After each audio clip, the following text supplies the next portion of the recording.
everybody. Hello? Gentlemen. Hello? Gentlemen. But at least I'm representing. You are. Representing. Hey, everybody. Hi, everybody. Hello. Hello. Hello. Oh, Hello. 31, 32, 33, 34. Welcome to the party. Welcome to the party. All right. Chuck Zamzow's in the house. we have Alicia, Christian. We got Jennifer, Katie, This Chris. one's a tough name. Zitalix. That's a nice, that's a cool name. Zitalix. Is it Alicia. Then we had another. Katie, Sarah, Had another different name. Christina Yao. Could you go over the names again? She's on them. Oh, she's on She could go to the next page. She's not doing that for you. them. AK, Hi, guys. David, 3A. Nice Alicia to see ya. D, We have Mikalika. She's eating ice cream. Hi there. Allison Christian Williamson, Yao, Sarah Bain. Diana, Julian, Lindsay, Nijist. That's the other name that's a little Rachel Vaughn. Yeah. I see her driving her car. Is Jennifer, is that Katie. safe? Is that safe? Canadian what Rachel's Bex. doing right now? Thankfully, All right. she's representing now. There Hands you free, go. hands free there, Rachel. There you go. There's Julian kicking back. Where's Julian at? Laying like in usual. bed, I'm chilling. surprised he's not smoking a cigar already. Smoking a cigar, relaxing in bed. You know, He looking mighty comfortable. right? Isn't Yeah, it? he's just chilling, bro. dude. It's like 9 o'clock where he lives, Yeah. though, so it's late. Nice. There's an iPhone right there with a fan in the background, a white fan spinning just over her head, over her shoulder. Mika Lika. Oh, there's two with the fan. Lindsay's got a fan too, I think. Oh yeah. Oh, yeah, look Ceiling at that. fan. I was talking, Yeah, Lindsay's got a fancy. fan and the other girl had a fan. So I was actually talking to two people. I was looking at one, though. That was cool. 2 fans, 1 podcast. Two fans, one podcast. Yeah. All right, are we going to start? Diana said Billy Rock, congrats on the year. How does she know Thank that you, Billy Diana. Rock is here? Yeah. That's a friend. Oh, okay. Hey, Diana. Thanks We for also joining did us. just go live. We did? Oh, yeah, that's right. Well, Hi, Laura. See what Yes, happens she if follows I'm you not guys. here. Like the wheels fall off. Mika Leak just laughed out loud. That's funny. And she's alone, probably. I think that would make you crazy. Shane made you laugh. Jane made me. That's nice. He usually makes me cringe. Oh, stop it. Oh, stop it. I just made Emily laugh. Oh, no, I woke my babies. Oh, I'm sorry. Laugh quieter next time. Shane is funny. Hey, funny Oh, how. come on. Funny. I'm going to go over to the movie. Funny how. Funny huh? Okay, enough with your nonsense. Let's You know the All movie. right, let's get this party started. It's already what? 6:03. 6:03. 6:03. We've been sitting I here think we wasted more doing time than that. nothing For 3 minutes. 3 bro. minutes, No. Shane. That's, Welcome everybody to the Recover Out Loud Tuesday night meeting. We really, really, really appreciate you all coming. yeah. Just a little quick reminder: the Hopeaholics podcast started because of a tragedy. I lost my son-in-law to fentanyl on 9/11 of 2022. So we are out here, Yeah. fighting the fight, man, fighting Heavy that shit. good fight, and recovering out loud. Yeah. The Recover Out Loud for us, it's a movement. It's Yeah. not a program. So make sure you continue doing what you do on a daily basis to stay sober, man, and We take this stuff seriously. very seriously. You know, we we like to joke have around. a good time. Yeah. We joke around, but when it comes to addiction and to the fentanyl crisis, man, Yeah, man. This You is know. the number one priority for sure. For sure. I mean, a big thing is, the boys know about like my travel day. I just landed off of a plane, but this is so important to me because I'm able to travel because of my sobriety and because of you guys. Yeah. Recovering out loud is the most important thing in my life because without it, then we're dying in silence. Yeah. And that's unacceptable. And that is why, we have these meetings, we have our guests, and we're creating this movement with each other because we're stronger together than by Together. ourselves. Yeah, man. That's cool. Can you push it up a little bit so we can see what the, down. or down? I'm smiling for the first Oh, time yeah, I in a didn't week. Bring my computer. Damn. Didn't- Funny how. Thanks for showing up, Sarah. Yeah, Sarah. Shane's waking up I'm babies. smiling for the first time in a week. I lost my father. Yeah. Sorry for loss. Yeah. All right, guys. All right. Let's get into it. Who's in the house? Let's get straight into it. Yeah. Yeah. let's do it. We got Billy Rock in the house tonight. Billy, Billy. Rock. Yeah, we actually he had Billy Rock on the podcast. We did. We Yeah, did. 10 months ago. Yeah, Signed a he big- That big was when check. it was the dynamic duo, and now it's the three amigos. Billy, Oh. Hey. Billy Hey. knew what he was doing when Yeah, he signed yeah. our wall. Like it is literally the only signature that you can see Yeah. when you watch the full podcast. Yeah, look, it's right there over his shoulder. Yeah. It's right there. Right Billy there, Rock. bam, Yeah. Billy Rock Billy Rock. right stands over his out. shoulder. Knew Right exactly there. what you Had were to- doing. Had to Didn't get you? some advertising. Yeah, but you did good. You did Hard. really good. All right, Billy, the rules for tonight is you're going to share for about 20, 25 minutes. There Yeah. will be a timer up on the, Oh yeah, where's on the Joelle? screen. Joelle is not here, but Laura is handling the business Awesome, tonight. thank you, Laura.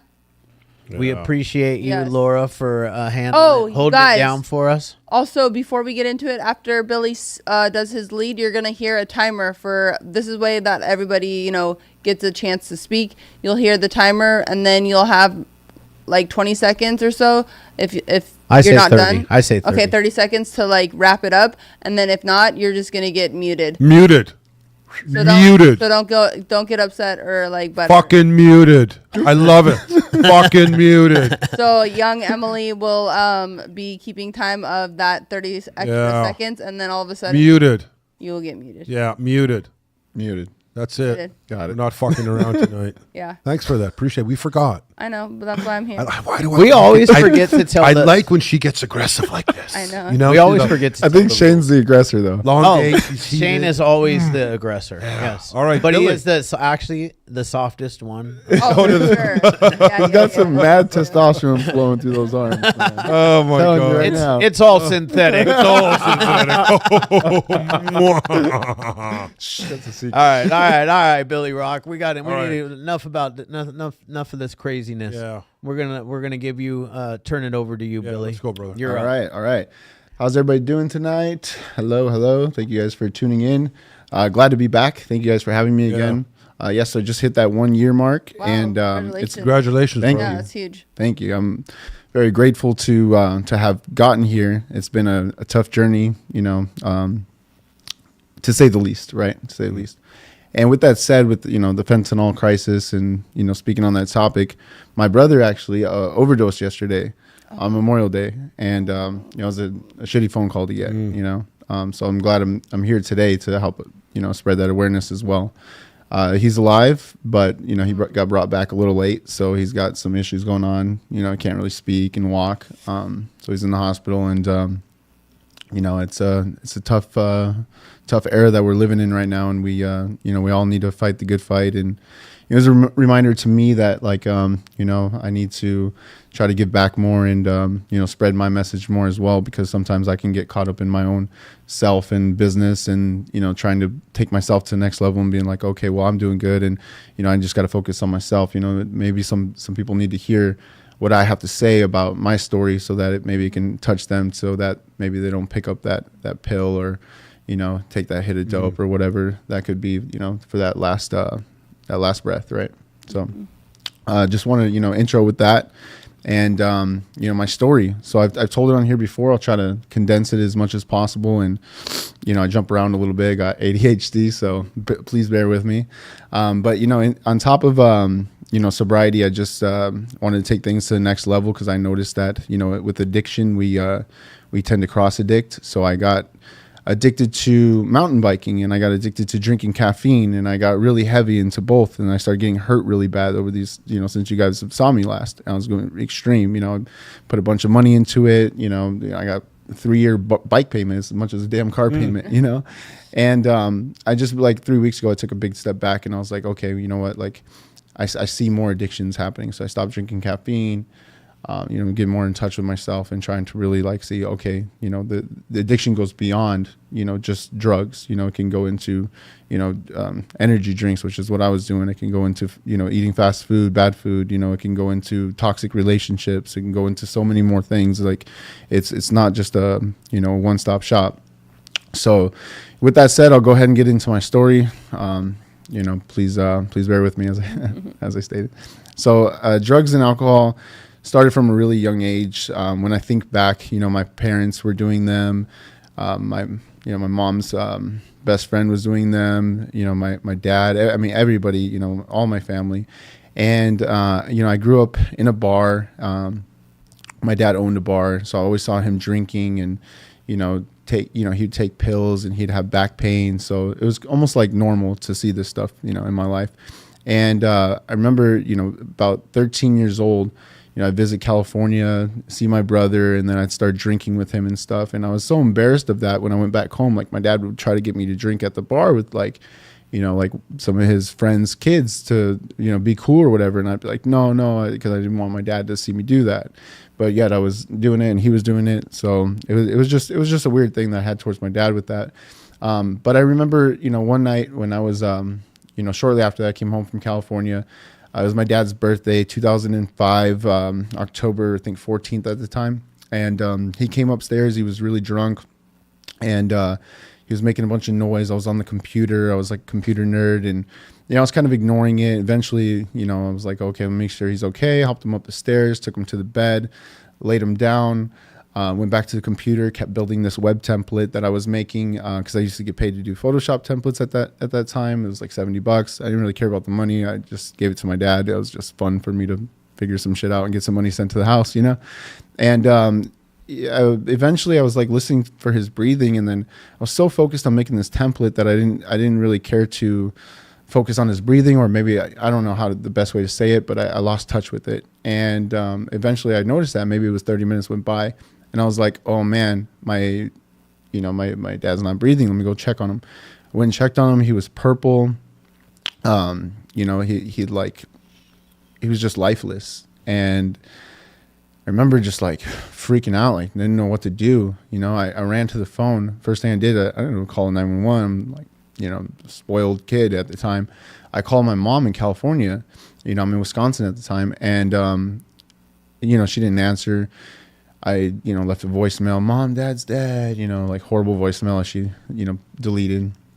And, I heard some footsteps coming up the stairs, and I thought, oh, my dad's alive. Cool. Let me run over there.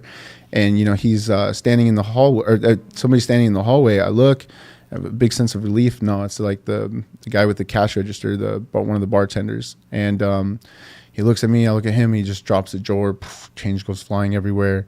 And like he ran into the room, started giving my dad chest compressions. My dad, he got his rib cage broken, trying to bring him back. And he overdosed. Back then, this was the Oxycontin epidemic. This was the Purdue Pharma era. My dad was one of the victims of that, of getting prescribed. The doctors getting the kickbacks and so forth from the big pharma companies. And he was really hooked on oxys bad. So he had cirrhosis of the liver. He was drinking. He was a ticking time bomb, but he went out early. He probably had another 5 years, or if he cleaned up his act now with the knowledge that I know now, he would have lived longer. But unfortunately, that wasn't the case. The rib cage got broken. He got brought back to life. Make a long story short, I was willing to do anything. Wipe his butt, whatever I had to do to take care of my dad. And he never came back to. One day in the hospital, I told him it's okay, you can go, and he left. And that night, and you would think that would make me refrain from doing drugs and alcohol. Like, why would I touch them after that? But I went on a one-way plane to California, and that's when my whole life changed. I'd be on the computer and in the beginning, and I'd be doing things. I was 13. Oh my god. Yeah, just about to be 14. Wow. And when I arrived to California, I would be on the computer and I would be like, trying to do the same thing I was doing over there. But my stepdad, he was watching TV and he said I was annoying him, so he's like, "Oh, go play outside." I was like, "Bro, we live in Pomona, California. Like, you want me to go play outside?" Like, okay, So I started hanging out with the gangbangers and the dumb shit. Started doing drugs and stealing and just being bad. But I figured out like, oh, okay, out here people sell DVDs and CDs. Okay, cool, I can make those. So I start making them and stuff. And okay, cool, and I can buy my own dope or whatever. I can buy clothes, because they weren't buying clothes for me, because my mom, my stepdad, my stepdad was so messed up on fentanyl at the time. He was getting prescribed, the patches that you put on your arms.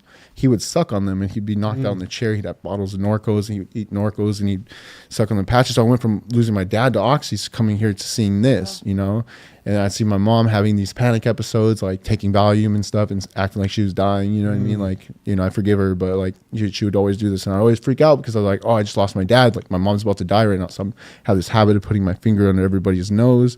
You know, it pissed my stepdad off. He'd wake up all mad. And I'm like, I'm just making sure you're alive. You know what I mean? Like I'm fucked up, you know? Yeah. And I wanted to feel what they were feeling. I wanted to feel that numbness, you know? So I would smoke weed and stuff and you know, to try to like feel like, you know, like a sense of relief, so to speak, you know, because when I came from Wisconsin, I was this computer geek that super introverted. I still am. I learned that I'm actually introverted. I made myself extroverted through stripping and stuff by drinking and alcohol, but now I prefer to be at home. You know what I mean? Like it's weird. I'm figuring all this shit out about myself. But I came here. I couldn't even be in like large crowds of people at school. My armpits would be sweating like they are right now. But but I would like clam up and I couldn't talk and I'd like feel like, you know, like please get away from me. You know what I mean? I went from that to like male stripper and, you know, being on TV shows and all the, you know, this crazy lifestyle. But like, how did I do it really? I thought back and I was like, oh man, drugs and alcohol, you know what I mean? Like that's how I got through it. That's how I became this, you know, put that mask on, this person I really wasn't, you know, because at heart, I'm just that guy in the computer, you know what I mean? Like it's what I enjoy doing again now, you know?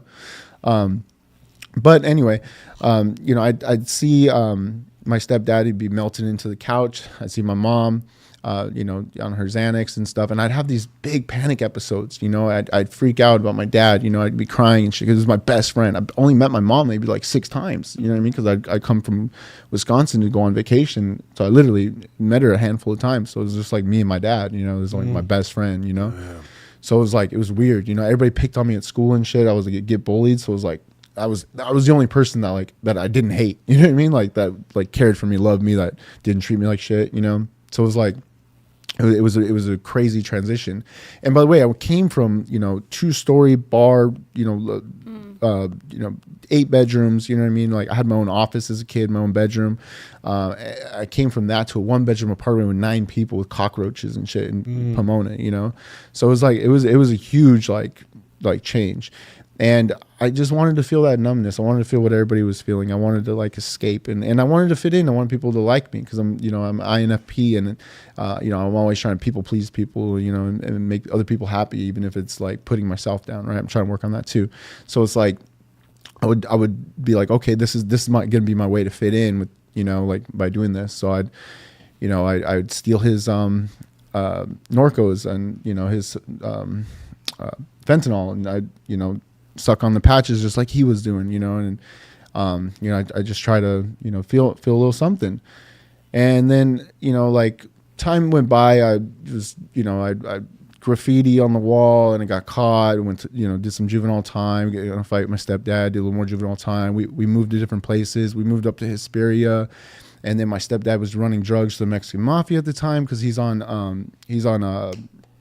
workman's comp, so he can't work. You know, my mom, she's not getting any money. They're just using my dad's death benefits to like pay the rent and their drug habits. You know, I got no clothes. I'm selling CDs and DVDs door to door to get clothes and shit. You know what I mean? Like my white T-shirts. You know, my pro clubs back then. You know, it was all about that. You know, and my ice cream paint job shoes. but yeah. So it was like it was crazy. It was not a real childhood. You know, it was definitely something like out of a movie. You know, and I remember when we went to Hesperia, he left us up there for like 3 days because he fucked up. Right when we moved, he lost. He trusted this tweaker, and he had like tons of dope in the car. And before this, we already had gotten pulled over in Iowa, and they found 100 G's in cash in the truck, and they took it. And then like, you know, they gave us a receipt or whatever, but it was like kind of like sketchy. So we owed a bunch of money to the cartel already for that fuck up. And so when he was like, he was basically like on a probationary period with them, so to speak. And you know what, they just whack people, you know what I mean? Like after the probation, they usually don't do that. But like the guy felt like, okay, dude has family and shit. Like we'll give him a chase, you know, and Tom was a good guy. Deep down, it's just, he was just fucked up on drugs and stuff and trusted too much. So he trusted this tweaker. They came back from Arizona. They had a trunk loaded full of weed at the time. It was like, you know, like $250,000 worth of weed, from what I was told. And, you know, the tweaker did this big setup where he, you know, tried to like get my stepdad high and leave his wife there and act like she was gonna hook up with him and stuff. And while that was happening, they're like broke into the car, took the shit out, popped the trunk open, left it like that, like it was a scene or whatever. So when he woke up, he's like, oh fuck, what happened? And, he's like trying to believe their story. Well, the Mexican mafia dudes are, making him go check on this dude every day. My stepdad gets a DUI during this time. Meanwhile, me and my brother are left in Hesperia to paint, and our friend to paint the house. He left us with a paint machine, no food, no water, no lotion, no soap, just like left us up there. Like I'm a fucking kid. My brother's like 22 at the time. You know what I mean? I'm like 14, and our friend is like 30, but we're like going door to door asking for like cans of food or anything that people could give, and trying to paint at the same time, huffing in all this paint. I'm like, what the fuck is this life? You know what I mean? Like, this is crazy, and excuse my language, but so I mean that's what we're, that's what I was growing up with. And then then my stepdad was told from the cartel dudes, like, hey, we need you to really make up this money now, because like you're supposed to be, you know what I mean, like it's supposed to be it, your whole family. So you're gonna have to like really, because he was ignoring him at the time. He's just waiting for them to bust in. He's doing dope still. He's talking about the cartels on the roof. They're gonna get us and shit. You know what I mean? I'm like, my mom's like, oh fuck, my whole life's over. And I'm like, man, like, fuck, my dad dies. You know what I mean? I come out here. I actually had something going on over there. I was selling templates and graphics designing, had, fucking my own office. I should have went to Wisconsin, lived with one of my family members, but, I want to be with my mom. You know what I mean? I was a sad kid. So he's like, okay, you need to start taking the kid on the dope runs, because you need a decoy, and you need to be doing big runs, New York, Chicago.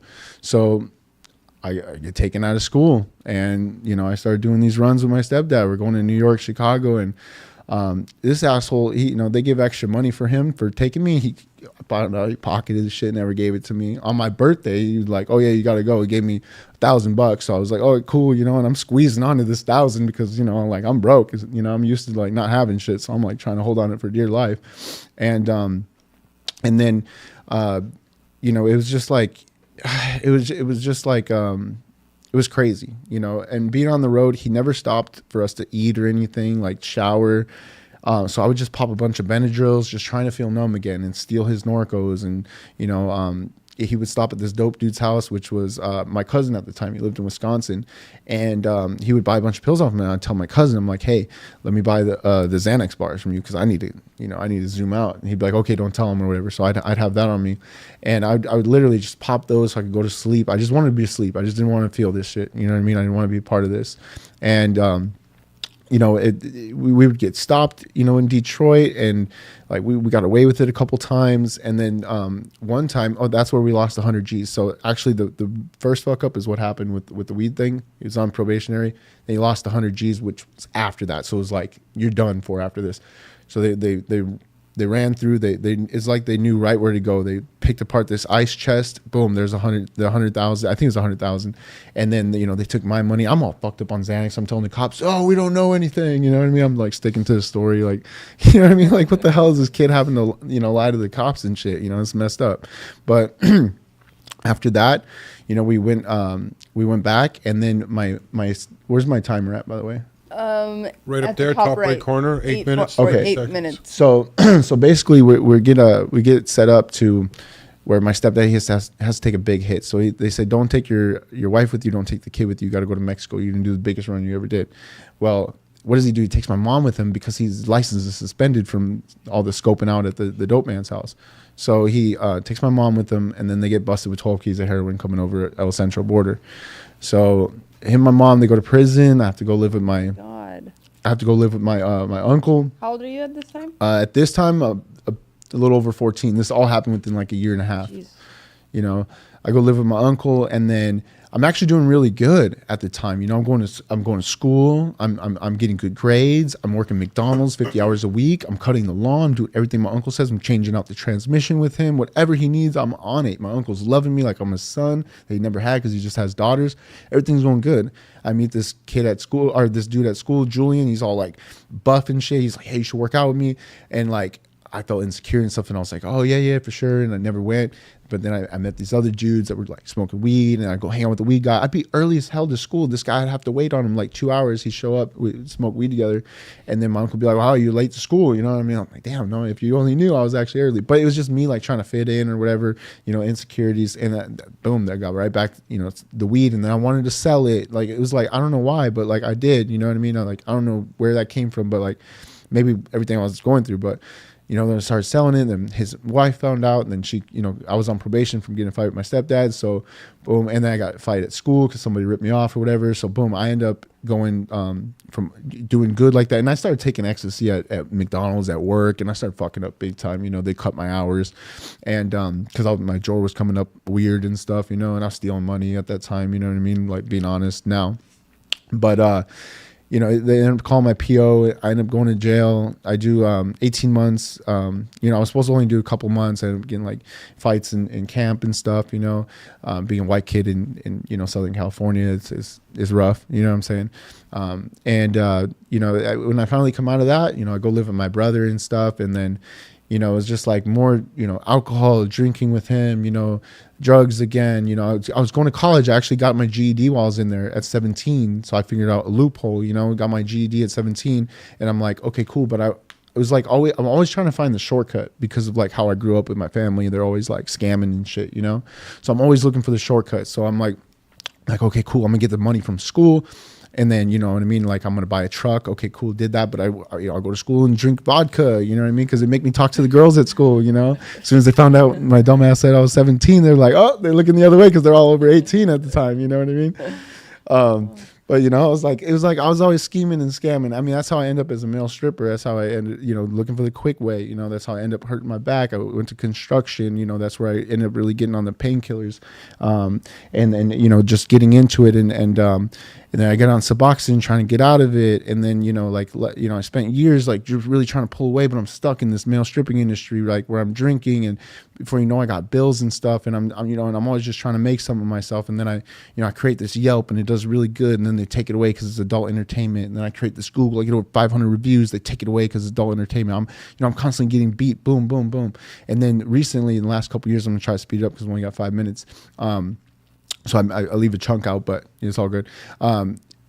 I ended up saving a lot of money. I made tons of money, and during the pandemic and stuff, you know, everybody's ordering strippers because you know, there's no clubs to go to. Mm-hmm. So I'm like, yeah, I'm just answering the phone all night long. Let's go, baby. You know what I mean? Wow, I didn't think about that. Oh yeah, I did good, dude. Yeah. And then I saved up like a lot of money, and I put it all into crypto at the top of the bull run and into like leverage positions, lost everything. You know what I mean? Like, was devastated, wanted to commit suicide. You know what I mean? Like literally, like I was like, okay, my back is shot from you know, stripping, picking up big girls, and always looking for the shortcut.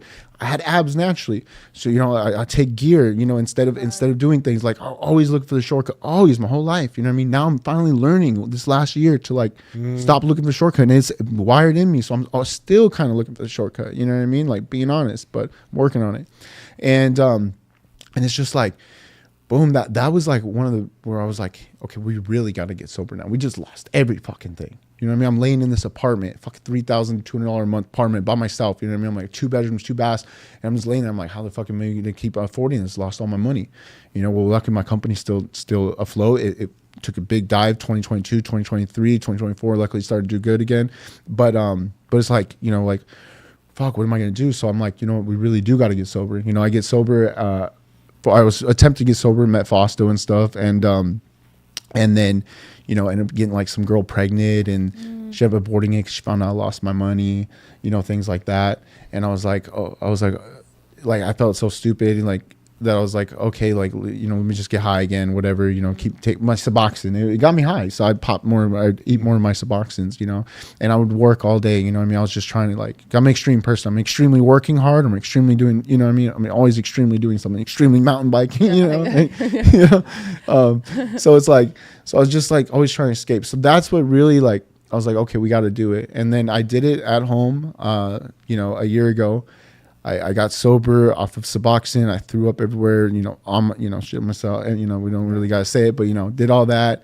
And I had pills at home. I had Adderall, had everything. And I looked at those every day. I had boxes of Suboxone. I looked at them every day.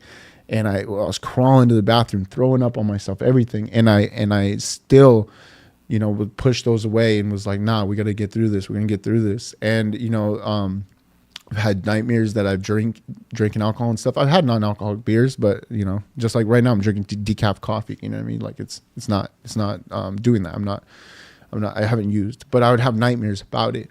You know what I'm saying? And I mean, that's where I'm at today, really, is like, I pushed through it. It was hard as fuck. I did a lot on my own. And I'll be honest, like the AA and stuff, like I got to step 6 and 7. I have my sponsor, which is Fausto, but like I got stuck at 6 and 7. I've done a lot of it on my own, and I know that's not what everybody wants to hear because the program is really good. And for some reason, because I've been through so much trauma and shit, I think it's like I've always had to depend on myself.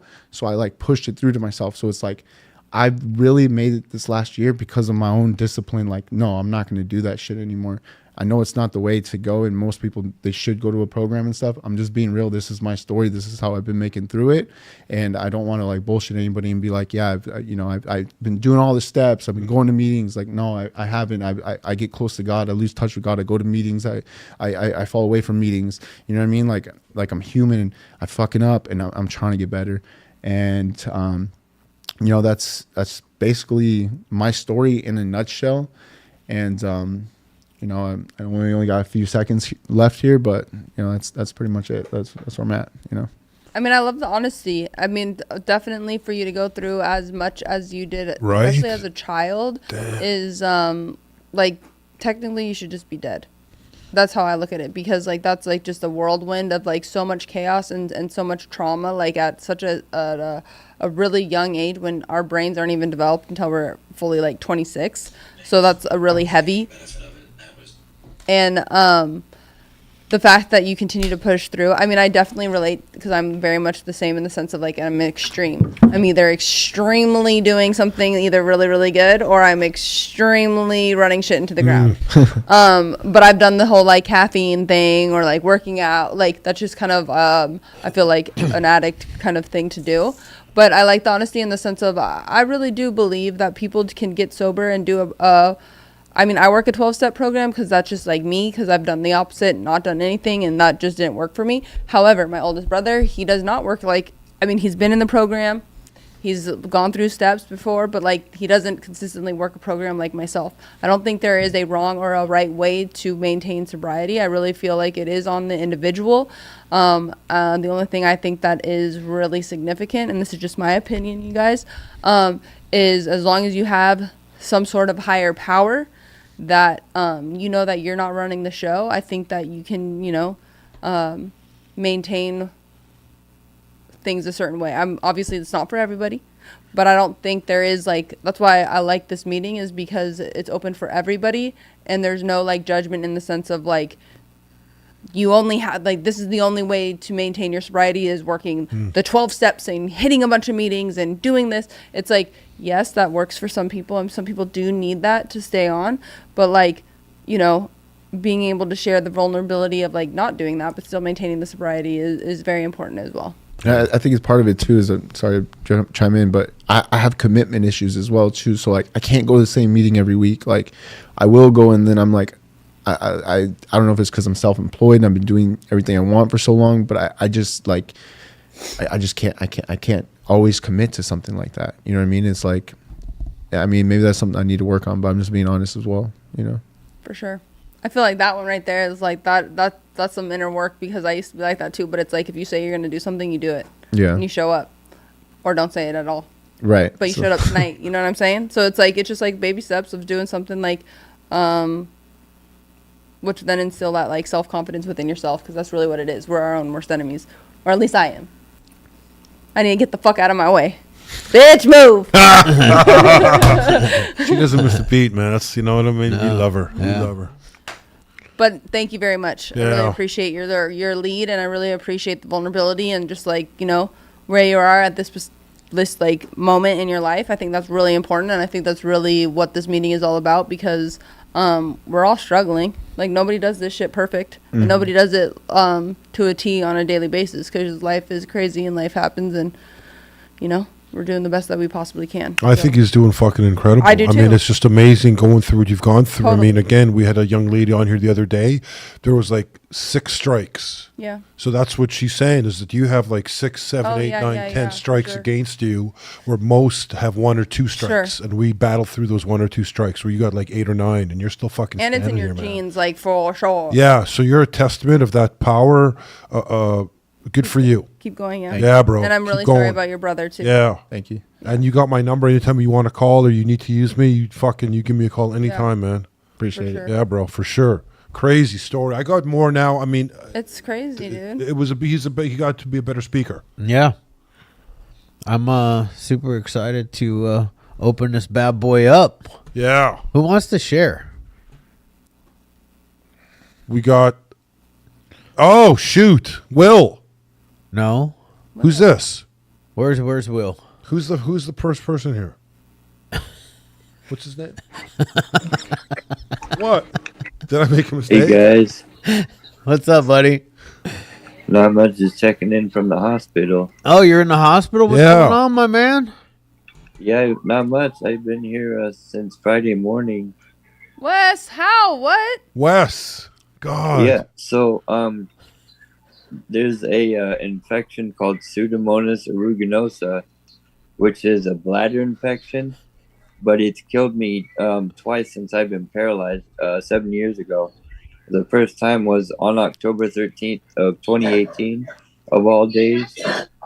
And then it made my body go septic, Oh, and my heart no. stopped for over 2 hours. Oh, And my then- God.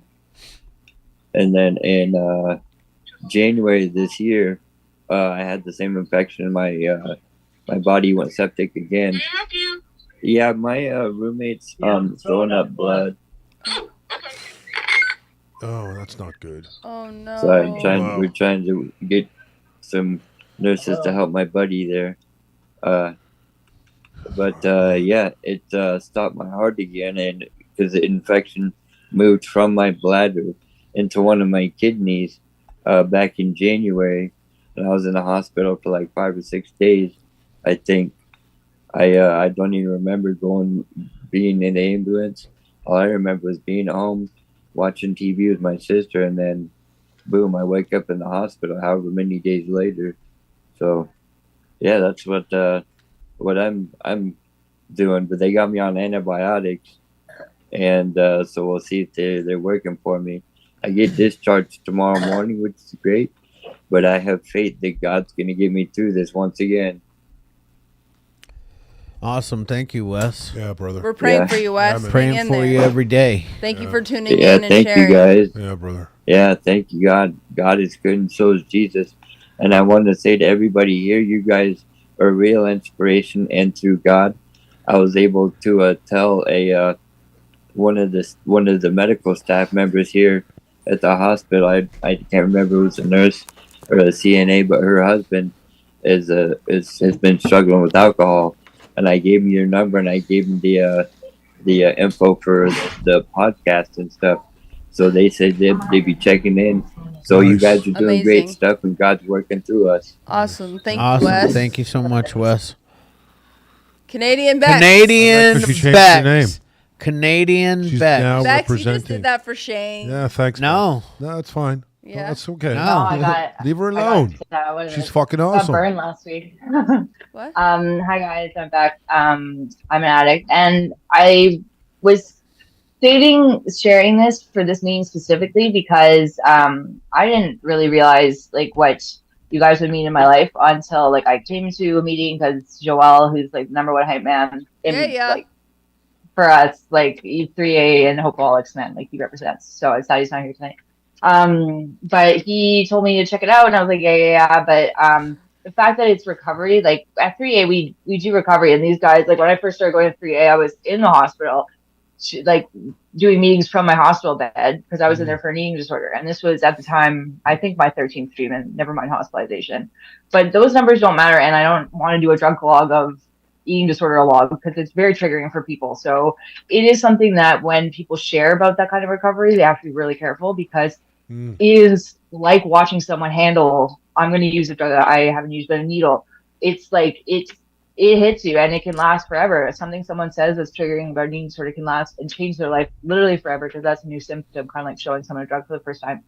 So I don't need to talk about how it was, but how it is right now. I haven't shared this since I got sober 46 days ago, 47 days ago. I was checking into detox, and I did that following what my 3A fam, what was working for them. And then I stopped taking shortcuts, which I loved hearing about, because that's what I'm realizing is I can't take shortcuts. But I always wanted treatment for my eating disorder, and I've gone to a few rehabs too. But this is my first time like really giving it my all for recovery for my addiction. And I realized this week that I've been putting my recovery for my eating disorder aside, and that I haven't thrown that up to God, because I didn't relate the programs the way I should. Like, it's complete recovery that I need to pay attention to.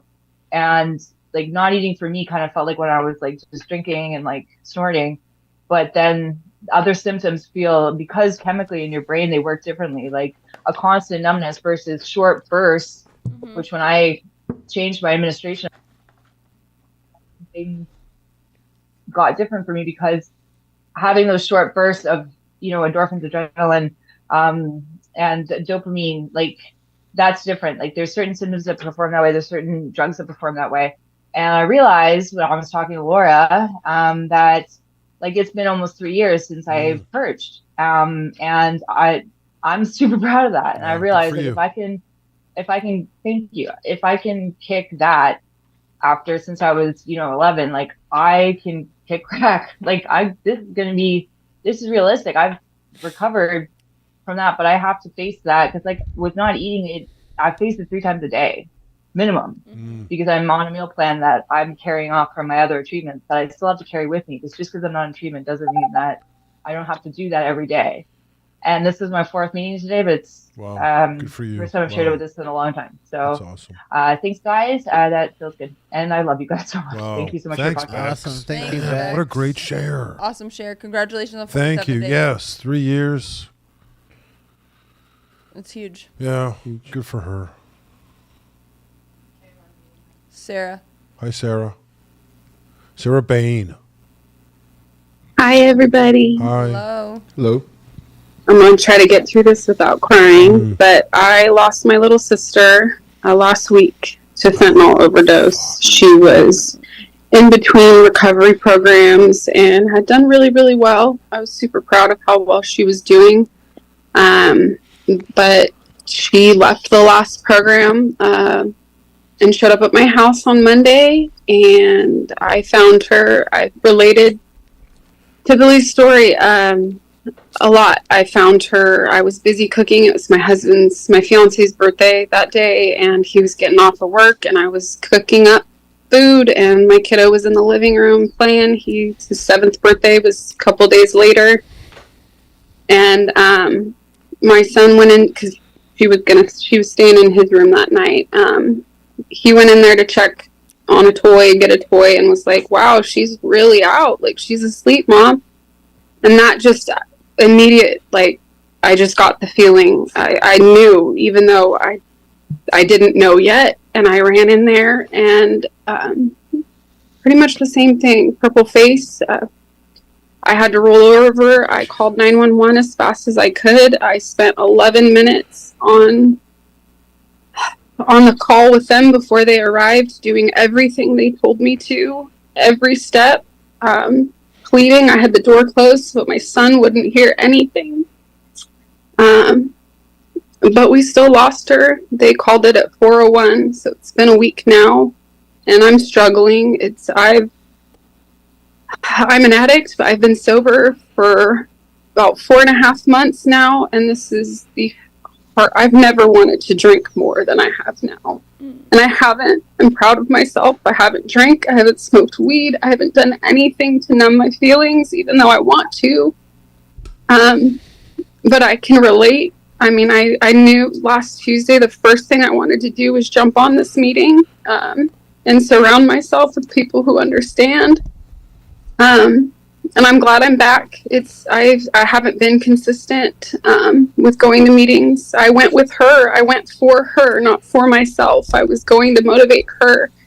But I'm back, and I'm gonna keep doing this for me and for her, because I know she's watching over all of us, and she would want it for us too. But thanks for having me. Thanks, Sarah. I am looking for resources. I know I was talking, I think it was Natalie or Chad was chatting with me the other day. I am looking for some resources for some trauma therapy for me and my son. If anyone knows anything in Southern California, I'm willing to drive. Sorry for your loss, Sarah. Thank you for sharing that. Sarah, Thank you. where are you're close to us, right?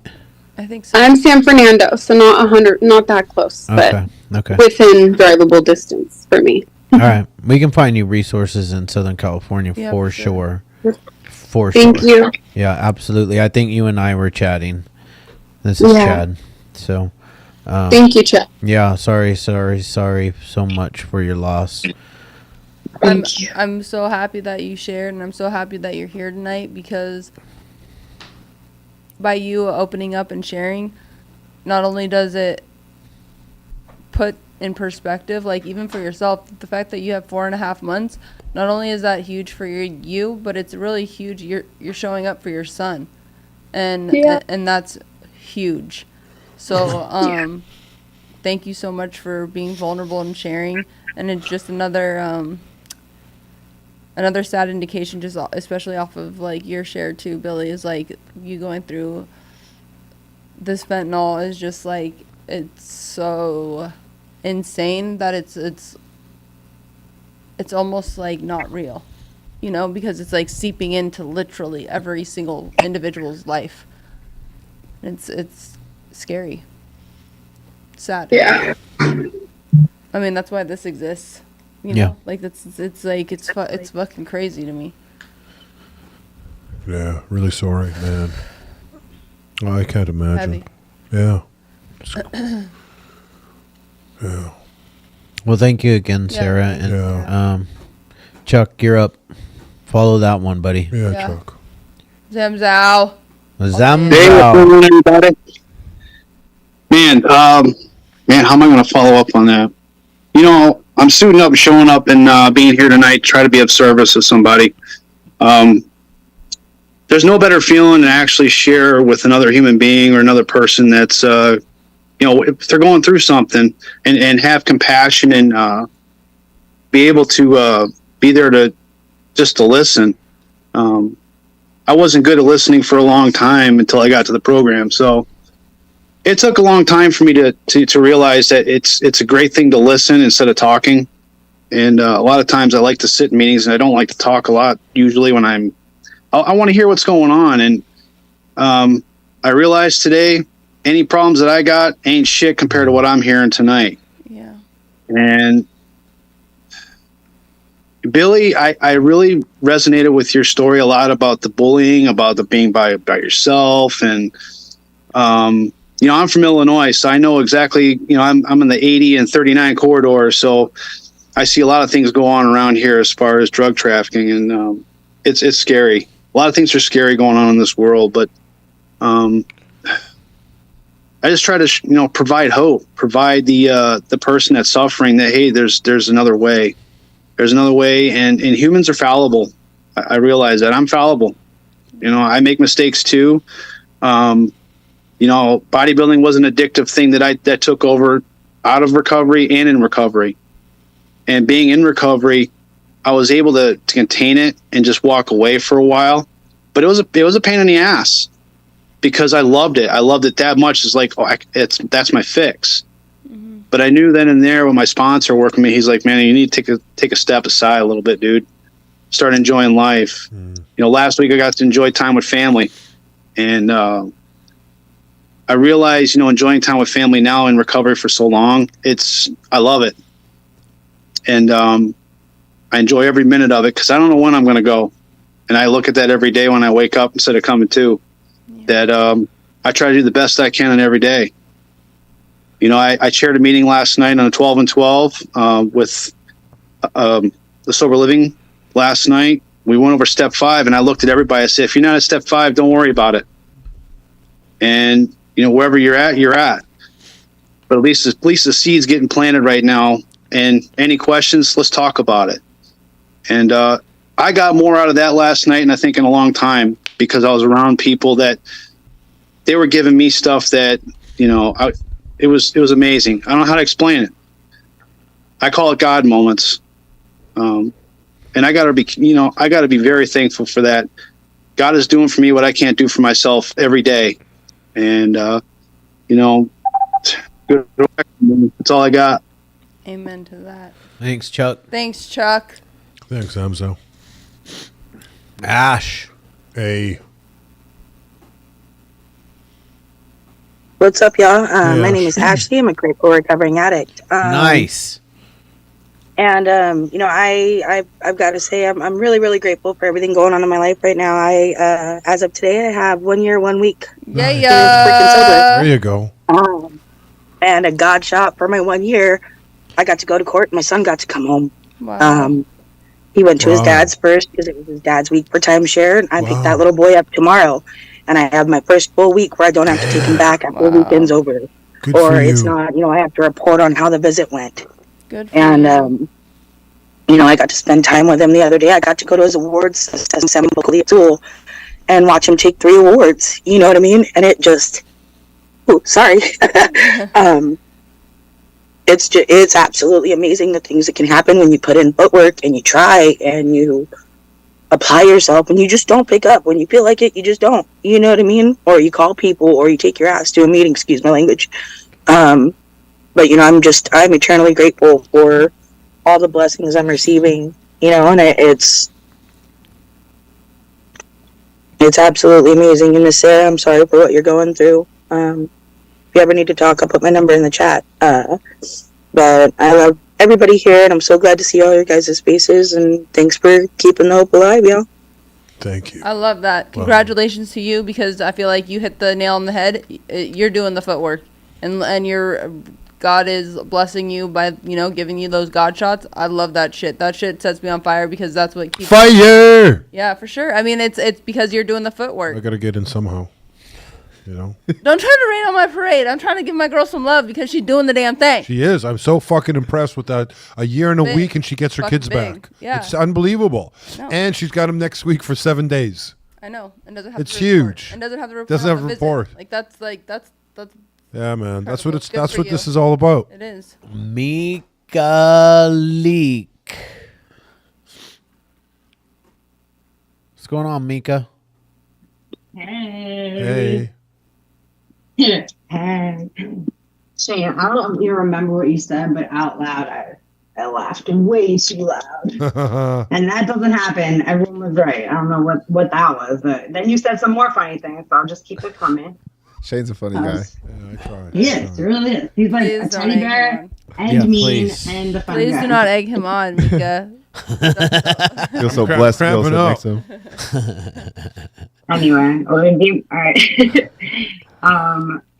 Today I posted something because I get thrown off easily. I don't know if you guys have noticed, but it's like when you're working your program like the right way, when you're like believing in what you're doing, like remind yourself of that. Like remind yourself daily that you're doing the things you're supposed to be doing. That's called like positive talk. I like totally forget to do that. And what happens then is like other people's talk is like in our head, right? There's like negativity. We have to protect our mind. There's this quote. I'm gonna mess it up. Should I try to read it? Like, not allow. Oh, guys, I'm really gonna mess it up right now. That's what's gonna happen. Yeah, probably. Anyway, your positive energy has to be greater than the negativity around you, pretty much. Okay, that's really important. And I don't really have that much to say. I had like a pretty. I don't really have that much to say. I just appreciate everybody. Okay, I love you guys.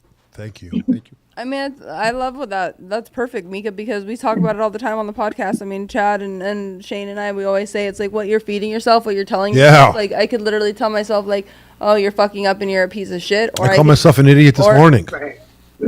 I did. I know I talk to myself, but I actually switched. I'm doing a lot better with checking myself. And Are being like, you? No, bitch, you're doing it.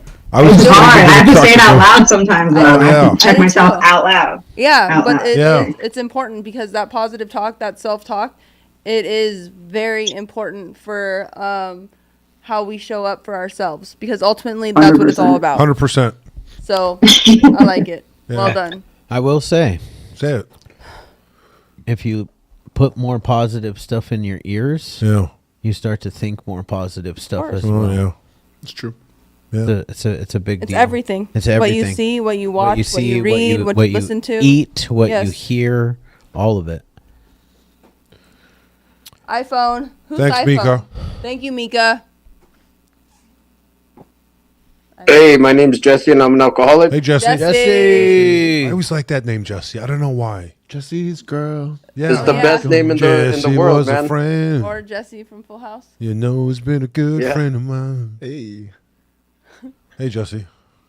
So, yeah, I'm out here in New Mexico. I've been clean and sober for about 14 and almost 14 and a half years. Nice. Wow. And I had shared in the chat that I had stopped going to meetings for Yeah. about 8 years, and coming back it's amazing. Mm. It's totally amazing to me, you know, what this program has given to me, and and I'm able to give back to the program, you know, and I forgot where I came from, and well, not necessarily where I came from, but I forgot what the program had given to me. So now I'm just trying to give back, you know, and I feel for the lady who was sharing about her sister. I think, you know, my good buddy, he after being out there for 4 years, he ended up shooting himself in the face, and and I couldn't even go to his funeral, you know, like I was just heartbroken, you know, and but now I could give back hope, you know, hope and you know, just you know, hope and you know, just a way of living, you know, and you know, for me to be living in my own house today is a miracle, you know, because I came from Los Angeles to New Mexico, and I was homeless out there in Los Angeles, and now after 14 years, I have my own house. And you know, I have a life, actually. You know, I have a life. You know, I go to work, I come home, work out, and you know, go to meetings and hang out with sober people.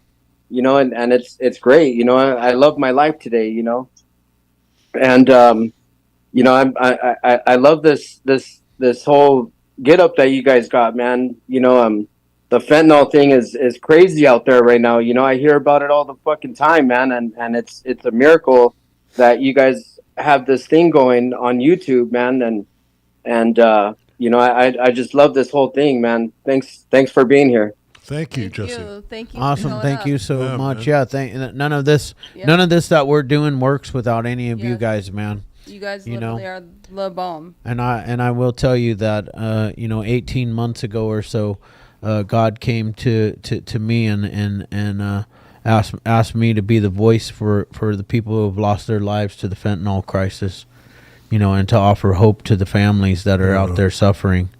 And you know, that was the birth of the Hopeaholics podcast, because trust and believe that I know what it feels like to lose somebody that you truly love, you know, to this disease, to this crisis, you know, and a lot of people that are suffer from the diseases yourself too. yeah, and the fact that I relate suffer to. from the disease myself, you know, like I am a full-fledged, you know, Bonafide. stage 4 fucking drug addict. You know, We're like stage 5, but that's Stage besides 5. the We're point. stage 5. but I am definitely a grateful recovering addict today. Yeah, bro. Amen. You know, and that's the most important thing in my Yeah. life. And, you know, if we can just offer hope, man, and I can tell you that you can get through this stuff Yeah. by getting out there and making some fucking noise, man. Because the only way any of this stuff is going to change is if we get out there and make the Yeah, change. we Because gotta- I we can gotta tell you start. that the cops aren't going to do anything. The government's not going to do anything unless we're so fucking loud that we force them to do something. Yeah. and even more than that, we need to bring awareness to all the people that are around us that, this is a very, very serious, it's really serious. Like, it's no joke anymore. Yeah. When people relapse, they don't make it back. They don't. No. And half the people that are dying are not even addicts and alcoholics like us. So, or they're trying to change their life. If they're not, they're trying to change their fucking life, and they're in the middle of that. Yeah. And it's also important that you guys are here because it's letting all of us know, especially for like individuals like Chad and Billy, who's going through like whether like Lena, I see you in here tonight too. It's like having to know you're not alone by losing somebody to what's out there too is important, because you can't do this alone. Like, regardless if it's recovery or even going through the pain of losing someone that you love too. Yeah. So it's this whole thing is really important, and we're really grateful that you guys show up every single week. So, on that, Jonda. It's like Rhonda, but it's Jonda. Yeah. Hey guys, I'm Jonda. I'm addict. First, I wanted to share that 91 days clean today from fentanyl. Did you say fentanyl? Yes. Nice. Good for you. And we didn't have power where I live for like 3 days, so I'm used to going to online meetings because I work so much I can't make a damn in-person meetings, and I haven't got to share that with anybody because we haven't had power until today. So I'm glad we got power to come to this meeting because it's one of my favorite meetings of the week. And, I really resonate with a lot of things people said. And I lost my mom in 2019 to drugs that she didn't really overdose. But, she just took her normal medicine that day. She really wasn't in active addiction. She had more medicine in her bottles than she should have if she was even taking her nerve medication the right way. But I guess the years prior, when she was an IV user, it just done so much damage to her body. And like Billy shared, you'd think that would have made me stop or not want to, go deeper. And instead I did, to numb myself. But today I'm glad that my family doesn't have to worry about finding me that way, because if I would have kept on that same road, they were going to find me dead. So I really enjoyed your share, and thank you guys for letting me share. Thank you. Oh, thanks, Jonda. Happy Tuesday. Thanks, Jonda. 2/27/24. Yeah. That's her clean date. Yeah. Congratulations, 90 days is huge. Is 91. Excuse is this Casey? This is Casey right here. Casey with a K. What's going on, Casey? Not much. I'm back this week. I missed last week because I was hanging out with family, but just keeping on with the fight. One thing to share, kind of some other people have said, Jesse said it, Mika said it, but just staying positive and really enjoying life. I mean, I think all of us have a reason that we could be down. I'm down to my last 2.5 weeks of radiation treatment. In this first cycle of chemo, and I'll be starting another cycle in July. But yeah, there's a lot of things that suck about life, but one thing that was awesome this weekend was being able to spend time with my family and actually enjoy my kids and not just be a drunk mess all weekend long, which is 117 days ago. Nice. That's what I would have been doing on a long weekend, is just getting drunk out of my mind and wasting the weekend away, and asking my kids to go get me another beer out of the fridge or whatever, and just creating this vicious cycle. But I feel like I'm the person now that can break this generational curse and create an opportunity for my kids to not have to live with parents through addiction, and now focusing on the positivity and being able to enjoy time with my family, enjoy time with my kids, rebuild my marriage and rebuild my relationship with my wife that alcohol that I damaged by using alcohol. So for sure. But yeah, that's all I have, just focusing on the positivity and staying strong, and every day is a fight, but every day is another win. So Hell yeah. Congratulations, Casey. I love all of that. Thank you. And 118 days, that's fantastic. Good for you. Thank you. Dude, I knew Joel popped up. Where? He's at the bar. I knew I saw him. Oh, there he is. He's not wearing normally I feel like he's in glasses. I was like, wait a minute, is that a lookalike? He got or some a doppelganger? He got some contacts. But nah, that's Christina. Joel. Is it Yao? Christina. Oh, see, I'm right. See, I noticed the little things, guys. Joel. No, he's got glasses He's on. on glasses. Yes, Hey, yo. you said my last name correctly. Awesome. So addiction runs deep in my family. A lot of them are alcoholics. I dealt with that too for a little bit once I turned 21. In 2013, when I started high school, I started to self-harm, but since then I haven't. And then I've also been struggling with porn and masturbation. And I found you guys through the 3A program. Nice. I was actually invited by Bex. Nice. But yeah, that's all I have to share today. We're so happy that you're here. Yeah, thank you. I love that. Thank you. I love everything that you shared. And I think like with all of us, you know, our addictions run into a lot, spill over in a lot of things. It's like drugs and alcohol. For whatever reason, I think it's just like the kind of the addict tendency to spill into other things. And the fact that you have like self-aware of knowing those things, I think that's like the first step. Yeah, 100%. And then being able to vocalize it like you just did. So Good thank talk. you, Christina. Well, you're really on it today. Am I? Yeah. You're tired. You were tired. You're just saying you're tired, but it seems like you're on fucking fire. I know. I'm the one that's like tired. You're the one that's bobbing off on us. Yeah, I know. She's so I'm firing really like- spitballs. She's gonna go home. She's gonna hit the pillow. She's gonna fucking be out. be out like a light. Yeah, she's her last bit of energy right here. Yep. Lena. Lena. She's frozen. She is frozen. Or that's her picture. There she is. Can you guys see me now? Yep. Yeah.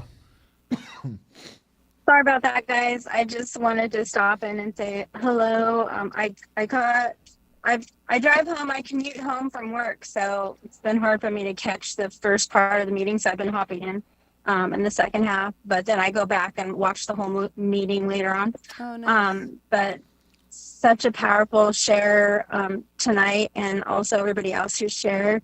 Sarah, my heart goes out to you. I know losing your sister.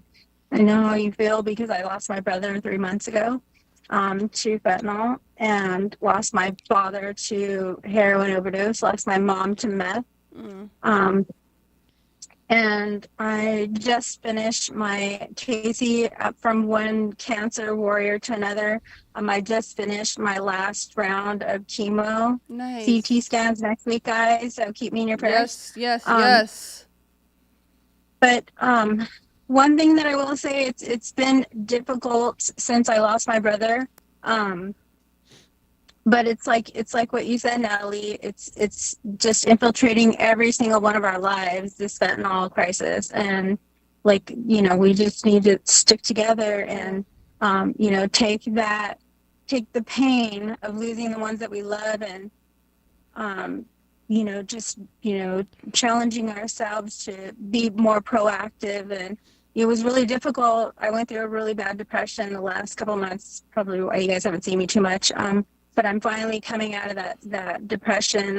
But you know, it's tough. It's tough when you feel like you've been victimized, or your family's been victimized, and you know, you feel like there's something that you can do more, even after losing a loved one. And that's how I feel. I just feel like, Chad, I feel like, you know, they fucked with the wrong family. You know, they took somebody that I loved so very much. And I don't believe it was on accident. I do believe that that fentanyl has no business on the street and in the hands of our kids. And, you know, people are relapsing and they're not making it back. They're not making it back. And I just want to say one last thing before I go, guys. And I miss you guys, and I love you guys. We love you too. I just want to say that if you're here and you're struggling, please reach out to your sponsors. Call, you know, message the page, touch base with somebody, because people are relapsing and they're not making it back. My brother was one of them. So I just I can't express that enough. Please just reach out to somebody. Don't want to see the same thing that happened to my brother happen to any of you. But anyways, I just pulled up in my driveway and I just wanted to say I love you guys. We love you, Lena. Thank you. Thank you Thank so you much. so much, Lena. And I mean, she's right, you guys. You can reach out to our page 24/7. We also can you put our phone number in there again as well? I answer the text and Shane answers the. And I'll be getting a text for NEM Recovery. Bam! Yeah. So you can text just your girl, Yeah. not the boys. She's all she was I'm all really excited about it because the boys were scared for me to respond to you And guys. I'm really nice on the phone. I promise. Yeah, no, Shane is. I'm good He's on like phone. the best person. I'm to very talk to. genteel. Genteel. I like it.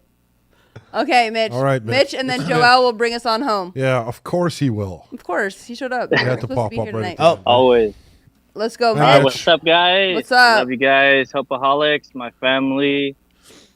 I was just at the gym. Glad I got to catch up on the meeting. Hopefully you guys can hear me well, right? Yeah. Yeah. Yeah? All right, just checking. Yeah. But yeah, always appreciate the meetings. Joel's the man. He's rocking that. He had to look normal, right? That's funny. He came in with the no glasses and no hat. Now he has it. Right. All right. That's funny. Yeah. But yeah. I just looked it up. So I am 1,062 days sober. Hell yeah. Right now. So that's cool. Almost 1 month short. So July 1st, I'll be 3 years. So I'm looking forward to that. Huge. Man, these couple days have not been easy. That's for sure.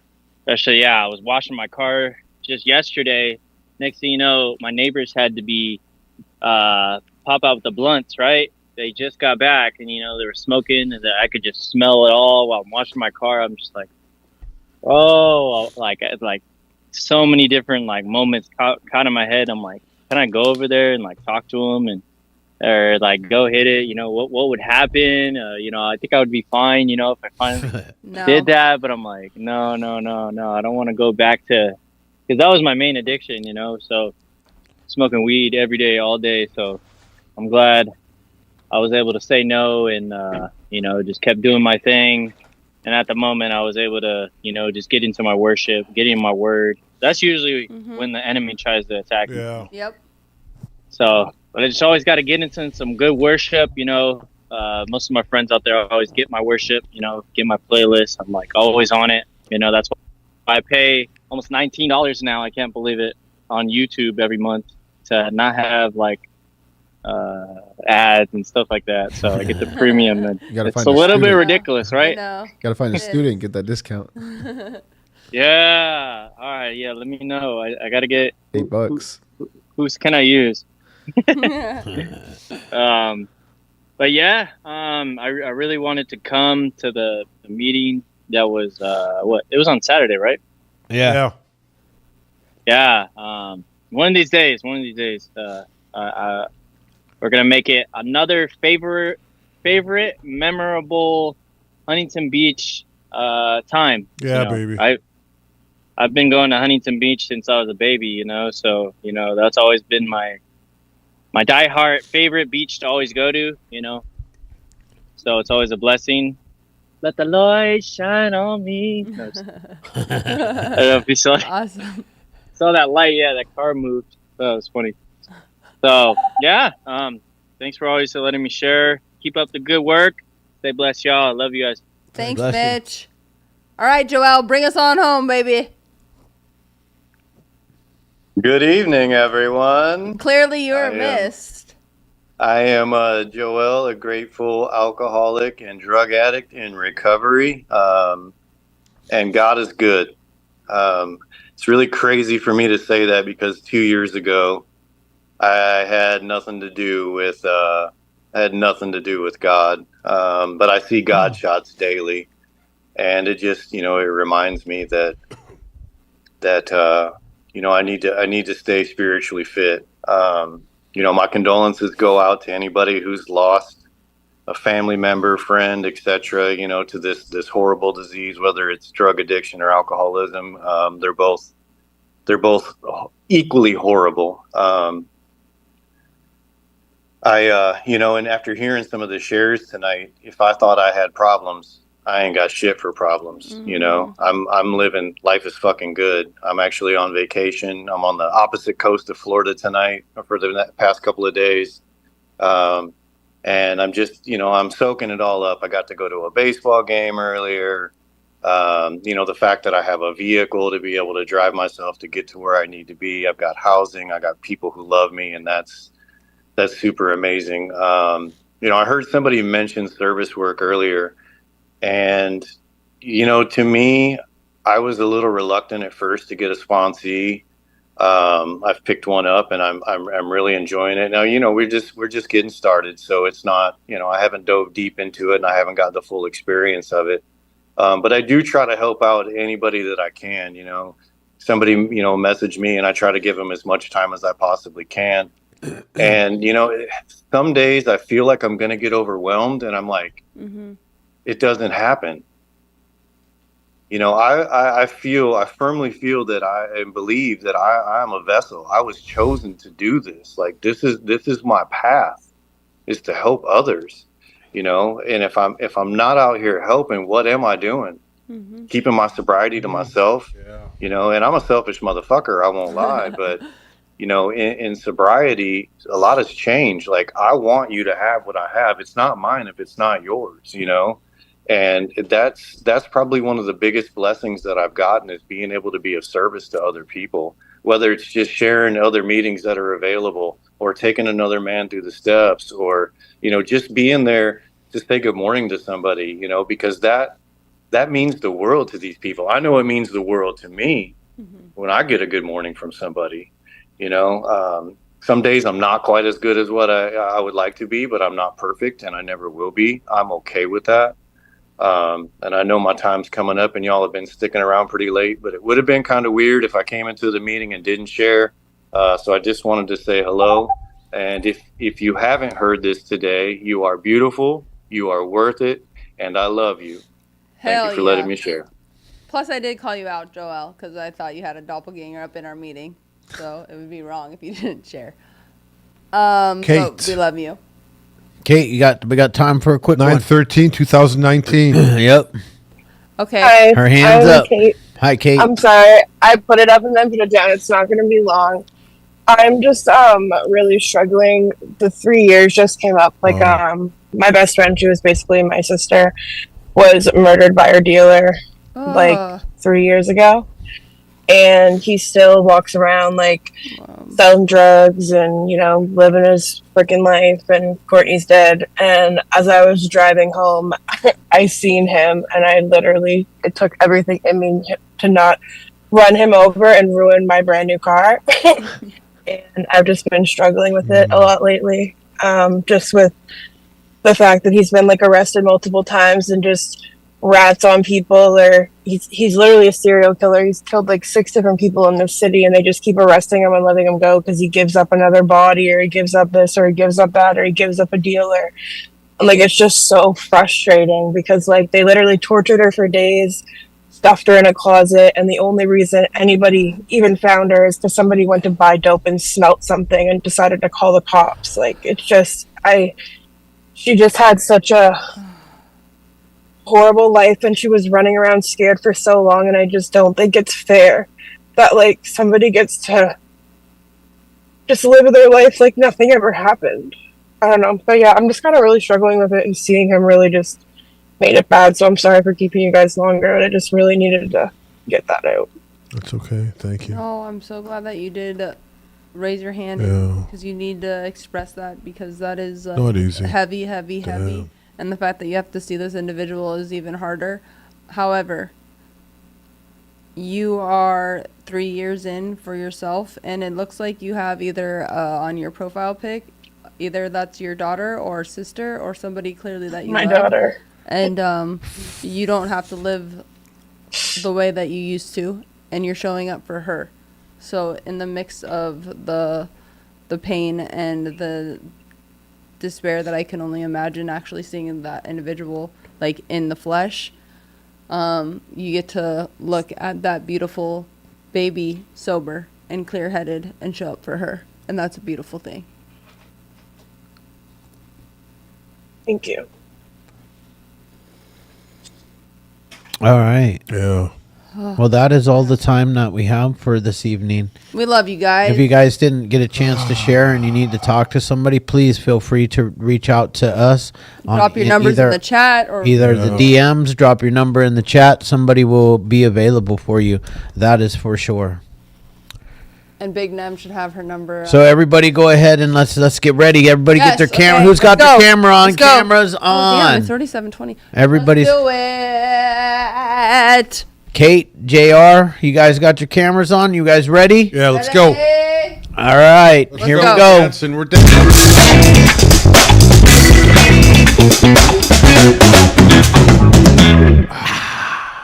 Yeah. All right, God. God, Grant me the serenity serenity to accept the things I cannot change, the courage to change the things I can, and the wisdom to know the difference. Amen. Thanks, guys. Thank you. See you guys next week, same time. Same place. Same bat channel. Woo! Buddy. Are we out? Dude.